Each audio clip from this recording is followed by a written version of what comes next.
It's such an honor to be with you all in this great state of Delaware and to address honorable senators here and the president and all the others who have been here today. As we all know, post-COVID, the biggest issue that is concerning our planet is mental health. So we all have to work towards bringing back a robust mental and physical health to our society. I always believe that a strong mind can carry along a weak body, but not the other way around. A weak mind cannot carry along a strong body either. So, 2 years of pandemic, on top of it, the war, the inflation, everything has brought such a negativity in society, and we need to combat that to see a very healthy and happy society. So on these lines, I'm sure you're all thinking, you're all concerned about what we can do to our young people and to our general population. And it's such a pleasure for me to be here and see if at all I can contribute anything for the society to see it as a happy society.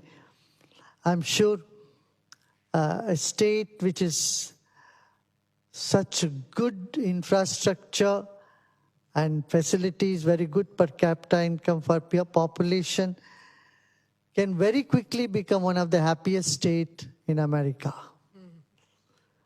So if we have to work together, all of us, the NGOs, government agencies, corporate sector, if we all put our attention and see that happiness prevails in our population, we can definitely achieve. It's not undoable. Now, what I see among the younger generation is either they get so depressed when things don't go the way they want it, or they become very aggressive. Both aggression and depression, both these extreme tendencies are not congenial for progress or prosperity of any society. Now, what do we do? Here we have certain things, certain exercises, certain techniques of breathing, of meditation, which has helped millions around the world to combat the stress, to uplift the human spirit, and to bring the loving kindness that we all have. Every single human being has so much of kindness in them. It just needs a little unveiling. And that unveiling can happen when we tell them or teach them how they can handle their own emotions better. Not just get upset at the drop of the hat. Small things can trigger our emotions, and neither at home nor in school we are taught how to handle our mind, our emotions. And here we have this foundation and volunteers who can help out all those who are in need of it. Mental health is such a taboo. There is so much prejudice against it. So people are not willing to even accept that they need some help. In these cases, we don't even talk about mental health, but we say wellness program. So as a wellness program, we can roll out to people also in prisons. We are working in prisons, you might have seen. People who are incarcerated or in the correctional homes, they too need help. Because I see a good person hiding behind those people who are there, and they also need help. So we have done a lot of scientific studies on this. It's been authenticated by science and researchers. Number of research has happened, including in this country. Many researchers have happened in this country as well. So we have research-based evidence to see that we can bring more happiness to our society. We can create an atmosphere of safety and security for future generation. We all definitely want to leave a better society to the coming generation. You all agree with me, I know. And how we can do? Yes, here is a way.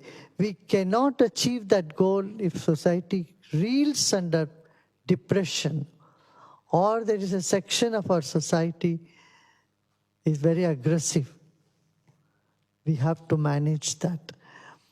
And through education, through counseling, through proper opportunities, we can definitely achieve these goals, and we have seen this happening. You know, when I had an opportunity to meet the FARC rebels in Colombia, I spoke to them. I told them, look, I know you're here for a cause. I understand you. But the path you have chosen for social justice is wrong, of violence, is something that cannot be accepted. So if you take up the cause of non-violence, adhere to cause of non-violence, we are all on the same page. Everyone wants social justice. Who doesn't want it?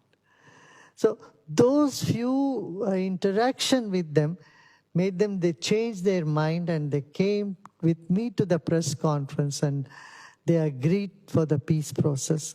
And then, you know, rest is history.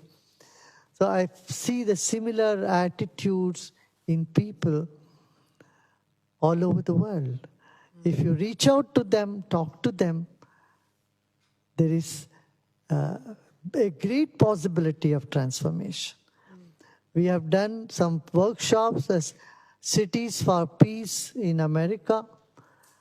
Some are in Los Angeles, we have done in the Pomona County, in Atlanta, in Washington, D.C., several places where we could talk to the inner city gang members and bring them with the police force, make them sit across the table and, you know, come with a sense of belongingness and get rid of that animosity and hatred towards the administration.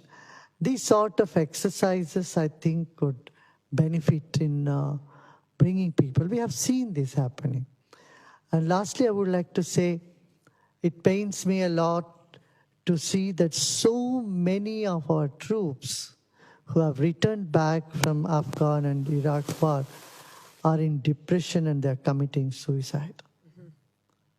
Especially, even in here, Pennsylvania, there are many veterans who have undergone a program we called this Welcome Home Troops, give them a robust mental health by treating them on PTSD, problems with breathing exercise. They have found great transformation. And state of Pennsylvania had, and also state of Delaware had many veterans who have undergone this course, and you must hear from them their own experience, how happy they are and how much transformation they have undergone. So in schools and colleges, we can do something to reduce the stress, and with veterans, we can do so much so that this tendency to take their life off stops right away. We can't afford to have these things happen. You know, the other day when I was in Washington, D.C., in a conference, and I was told that about 400 doctors are committing suicide this year. And about 6,600 young students have taken their life. So this is not a good sign for any of our society. We have to address this. And I see simple technique of attending to the breath makes the difference. It's almost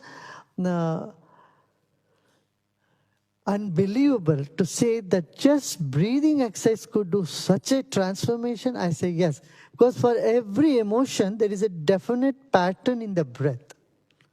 Here, See, when you are angry, you breathe differently. When you are upset, you breathe differently. When you are happy, your breath flows differently. So attending to the breathing pattern and attending to our mind, the way our mind oscillates between past and future, and it has a tendency to hold on to the negative.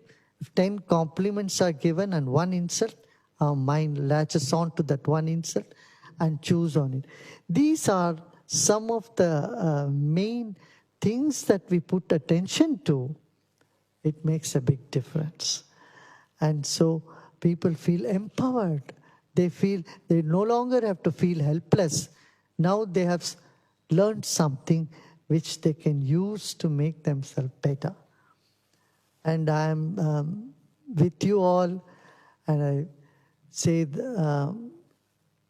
you all are so fortunate that in a small state like this, there is so much beauty around here, and such good people. Our Delaware state, I have interacted with many, and it's a multicultural state, a state which welcomes people of all faiths and of all nationalities, of all, race and religion. There's oneness among people, and such a peaceful state, and we will make it even more happier state.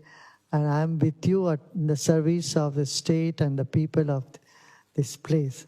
With these few words, I thank you for having me to address this august Senate, which is there to care and are concerned about people, 1 million people of this state. Thank you.